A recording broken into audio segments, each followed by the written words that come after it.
But it was the willingness to try something new that, again, seems so fundamental to leadership. And so I think of risk-taking, that segues into another essential of leadership, and that's flexibility. And for that, I turn to this gentleman who, with whom I've spent a great deal of my life, and a couple of people here have been kind enough to say, now when is that book coming out? And I hope it's going to be in 2011. That's the current plan. But a willingness not only to take risks, but a willingness to change. And again, at the risk of going on too long about a forgotten historical figure, Arthur Vandenberg was appointed to the Senate from Michigan in 1928, and he'd already been active in state Republican politics, and Michigan, unlike today, was a Republican-dominated state until prior to World War II. He had been writing speeches for people like President Harding. He had been influential from right here in Grand Rapids in affecting some of the leadership issues of the time in Washington. In 1928, he's appointed to the Senate. He comes there as a disciple, in his case, of Alexander Hamilton, who famously wrote George Washington's farewell address that said that we should avoid entangling alliances. In other words, the United States shouldn't get involved in those wars over in Europe where the French and British are periodically going at each other. We should just stay away from that and do our own thing.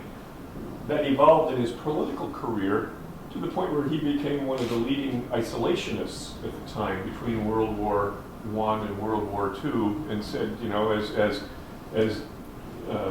Hitler and Mussolini were coming to power in Europe, and it looked once again like, and the Japanese government was becoming more militaristic, that it looked once again like there might be war breaking out elsewhere in the world.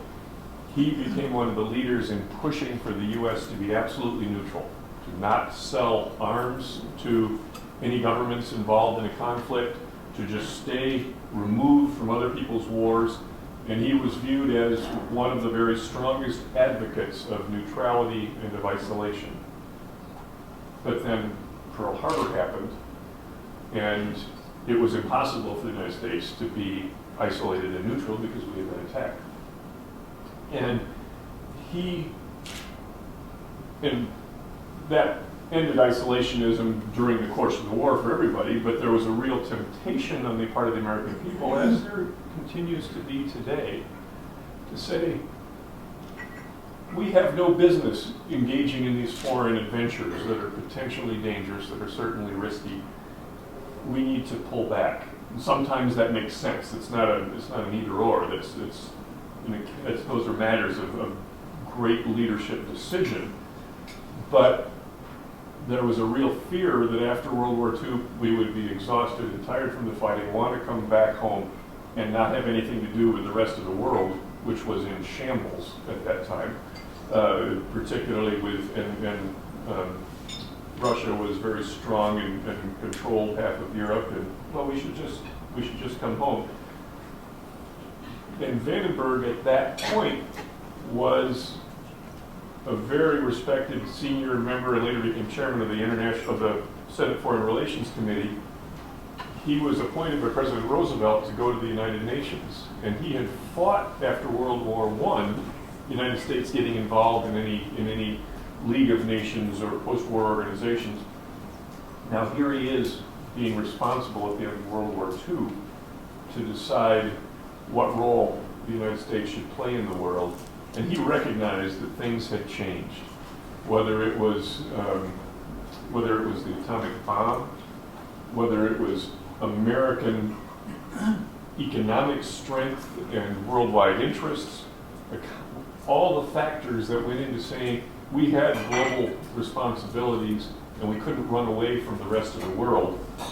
And so in what really became an act of flexibility that is very unusual in our political leadership sometimes, he in effect acknowledged that it was time to really change how we did business in the world. And so here's a Time magazine from 1946 that says, "We either take or surrender leadership." And there's a couple of things there. One, again, that point of flexibility, a willingness to take a very different course than the one that may have served you well or you might have firmly believed was appropriate for the time. Change course as necessary. And then the other notion that isn't one of those key points like risk-taking and flexibility, but I like this idea. We either take or surrender leadership. Leadership is not a passive enterprise. There's a need for leadership, a hunger for leadership for people who are willing to step up and make decisions.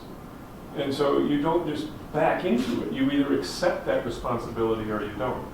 And he, in many ways, on behalf of the American people, accepted that responsibility because he was so influential at that time, and he's almost forgotten today, but he was so influential in the late 1940s that if he had said, I don't know about this United Nations, or more particularly, Marshall Plan, not a good idea, spending billions of dollars to try to bail out all these countries that have been ravaged by war, the United States might not have been as successful in pursuing that, and our world would look very different.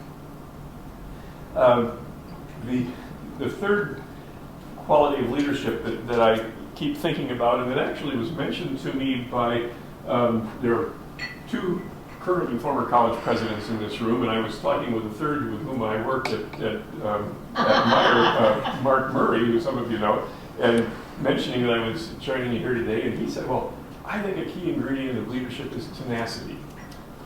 And that willingness, some of that comes from enthusiasm and passion. And I know, Mary Beth, in your talk, you spoke a great deal about that you don't give up.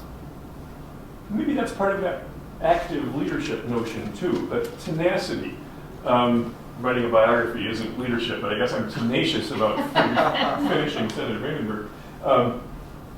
And that's where I think that these guys, Hendrik and Fred, were just tenacious about making their new enterprises work. They were going to find a way to do it. Now, in that first little grocery store in Greenfield, it meant figuring out how to compete with A&P, which was the big Goliath supermarket chain of the time, and they always had the lowest prices and were national and very strong. They had to figure out whatever they could do. They had to be tenacious about finding a supplier who could help them get a peanut butter that they could price the same as A&P's peanut butter. When we evolved into this superstore concept, nobody called it a supercenter until a company called Walmart came along. And it took a considerable tenacity on the part of some of the people I work with to say, they may be the largest corporation in the history of the planet, and they may be opening stores that are very similar to ours. We can't possibly hope to have the economies of scale they have. We have all kinds of excuses for not doing as well, but we've got to figure out what to do. We have to be leaders enough to take the costs out of our business, to do things better so that we can compete with Walmart. And that tenacity, again, coming from a belief in yourself and a belief in what you're doing, enables you to lead your way out of what can sometimes be very dangerous and difficult circumstances. Risk-taking, flexibility, tenacity. Another one that I don't know, there are other ways to talk about it, but that I think is a key ingredient of leadership is trust. Because, first of all, from that very first store, Meijer would never have grown from one store to two or more stores if, I think as my dad said, you're not willing to trust somebody else with the keys. In other words, when you've got your own store and you operate that, and you close the door, you've got the keys. But you open that second store and you need somebody else to help you.